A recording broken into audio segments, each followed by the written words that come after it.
குடும்பத்தில் சண்டைன்னு வந்தது பார்த்தீங்களா, ஆம்பளைங்க பார்த்தீங்களா சண்டை போட தெரியாது, அவனுக்கு பேசவே தெரியும்.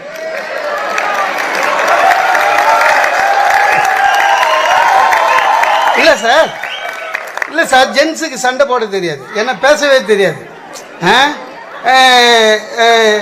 சண்டை ஆரம்பிக்கு முன்னாடியே ஃபர்ஸ்ட் எடுத்தோடனே லாஸ்ட்டாக என்ன சொல்கிறேன்மா,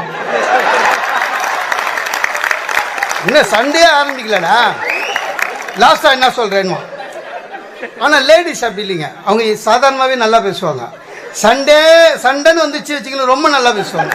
அந்த கீமு கீபி எல்லாம் வந்துடும். அன்னைக்கு கூட நீங்கள் என்ன திட்டினீங்களே ஸ்கூட்டர் ஸ்டார்ட் பண்ணும்போதுன்னு, நமக்கு பக்கமாக இருக்கும், நம்ம மைண்ட் வாய்ஸ் எப்படி வெளில கேட்டுதுன்னு. அப்படிதாங்க, ஒன்றும் பண்ண முடியாது. கல்யாணம் ஆன பிறகுதான் 1000 கவலை இருக்குன்னு தெரியுது இல்ல. அப்புறம் கல்யாணம் ஆகாதவங்க எந்த கழுதைக்கு கல்யாணம் ஆகலன்றதுக்கு கவலைப்படணும்? காலங்கள் மாறிவிட்டன சகோதரர் ராஜா அவர்களே. சரி, நான் கேட்கிறேன், விவாகரத்து பெருகி இருக்குன்னு வச்சுக்கோங்க.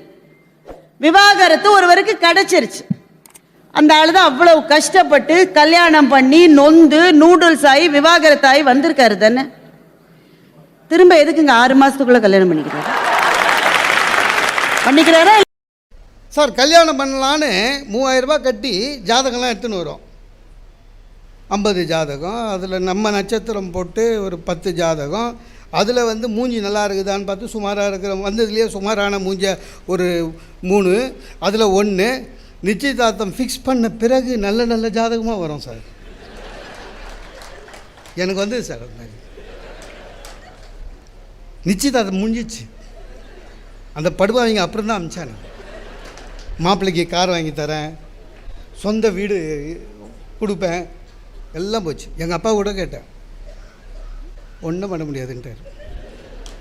வாழ்க்கை நமக்கு அமையாது சார். கீர்த்தி சுரேஷ் மாதிரி கேட்போம், கோவை சார்லாம் ரேஞ்சில் வரும். இல்லை லேடிஸாக அப்படி தான் அஜித் ஸ்டைலில் கேட்பாங்க, நம்மளை மாதிரி நாகேஷ் தான் மாட்டுவான். வேற ஒன்றும் பண்ண முடியாது. பையனுக்கு திருமணம் ஆயிடுச்சு, இது மட்டும் அவனை கையில பொத்தி பொத்தி பொத்தி வச்சேன். ஆனா இப்ப 2 அடி பின்னாடி வரணும்னா 2 அடி பின்னாடி வரணும். சினிமாவுக்கு போறீங்களா? சரி, சீக்கிரம் வந்துருங்கன்னு மூஞ்சியை தூக்காதீங்க. அவன் சினிமா நீ போகாதனால அவன் போகத்தான் போறான். நீயே கௌரவமா போன்னு சொல்லிட்டேன்னா உனக்கு மரியாதை தானே. அப்ப விலகுதல் அது எளிதல்ல, அம்மாக்களுக்கு எளிதே அல்ல. நேத்தி மட்டும் நான் தான் அவனுக்கு தோசையை சுட்டு சுட்டு சமையல் அறையில இருந்து கொண்டு கொண்டு போடுவேன். இந்த நாய் எந்திரிக்காது. டிவி முன்னாடியே உட்காந்து 30 தோசை தின்ன நாய் இன்னைக்கு அவ இப்பதான் அடுக்கலைக்கு வந்து மாவை ஊத்திருக்கா கல்லுல. பின்னாடியே வந்து டார்லிங் யூ நீட் எனி ஹெல்ப்ன்ற.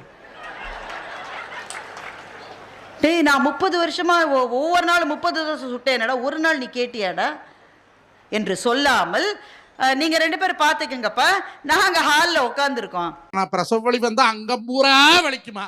அந்த வலி காட்டிலும் கொடுமையான வலி இந்த உலகத்துல ஒண்ணு இருக்குது, உங்களுக்கு தெரியுமா? என்ன வலி? கட்டுன பொண்டாட்டிக்கு தெரியாதே, பெத்த தாய் தகப்பனுக்கு ஒரு 500 ரூபாய் காசு சுருட்டி கொண்டு கொடுக்கும் போது அவை முந்தான மரப்புல அந்த 500 ரூபாய் வாங்கும் போது ஒவ்வொரு ஆம்பளையோட மனசுல வலிக்கும் பாத்தீங்களா ஒரு வலி. அது 1000 பிரசவ வலி விட கொடுமையான வலி. இவ ஆயா அப்பனுக்குன்னா தூக்கி கொடுக்குறா, எங்க ஆயா அப்பனுக்குன்னா அள்ளி அள்ளி கொடுக்காம கிள்ளி கிள்ளி கொடுக்குறாளே. டாட்காரி பக்கத்திலேயே கொண்டுட்டு 1000 சொன்னால் ஆம்பளையும் இந்த காதல வாங்கி அந்த காதல் விட்டு போட்டு நம்மளை பெத்த தாய் தகப்பங்கிற கண்ணுக்கு தெரிஞ்ச தெய்வத்துக்கு சாக மட்டும் சோறு போடுங்க. எங்க வீட்டுக்கு எங்க நண்பர் ஒருத்தர் வந்தார். அவர் இன்னைக்கும் கூட்டு குடும்பமா இருக்கிறார். அவர் அம்மா அப்பா மனைவி ஒரு மகன் மகள் 6 பேர், அழகான குடும்பம். அவங்க வீட்டில் அவங்க பையன் 8வது படிக்கிறான். அடுத்த தெருவில் வீட்டுக்கு பின்னாடி இருக்கிற தெருவில் டியூஷன் போவானா. ஒரு நாள் போயிட்டு திடுன்னு ஓடி வந்திருக்கான். இவர் கேட்டிருக்காரு, என்னடா அப்படின்னு இருக்காரு. பா, ஒரு கருப்பு நாய் அந்த தெருவில் இருந்து என்னை துரத்துதுப்பா அப்படின்னு. அப்போ அந்த தெரு வழியாக போகாத, இடது பக்கம் வழியாக சுற்றி அங்கே போயிரு அப்படின்னு இருக்காரு. சரிப்பான்ட்டு அப்படி போயிருக்கிறான். மறுநாள் தாத்தா கேட்டிருக்காரு, ஏன்டா அங்கிட்டு இருக்க டியூஷனுக்கு இப்படி போய்கிட்டு இருக்க அப்படின்னு. தாத்தா, அங்கே ஒரு கருப்பு நாய் துரத்துது, அதுக்காக ஓடிட்டு இருக்காங்க, வா. ஒரு பிஸ்கட் பாக்கெட் கையில் கொடுத்துருக்கிறாரு. அந்த தெரு வழியாகவே போ, அந்த நாய்க்கு பிஸ்கட் போடு, ஒரு 4 நாள் போடு அப்படின்னு இருக்காரு. அவன் அதே மாதிரி டெய்லி ஒரு பிஸ்கட் பாக்கெட் வாங்கி போட்டுகிட்டே இருந்திருக்கான். 4வது நாள் அந்த கருப்பு நாயோட வீட்டுக்கு வந்துட்டான். இந்த கருப்பு நாய் எனக்கு ஃப்ரெண்ட் ஆயிடுச்சு.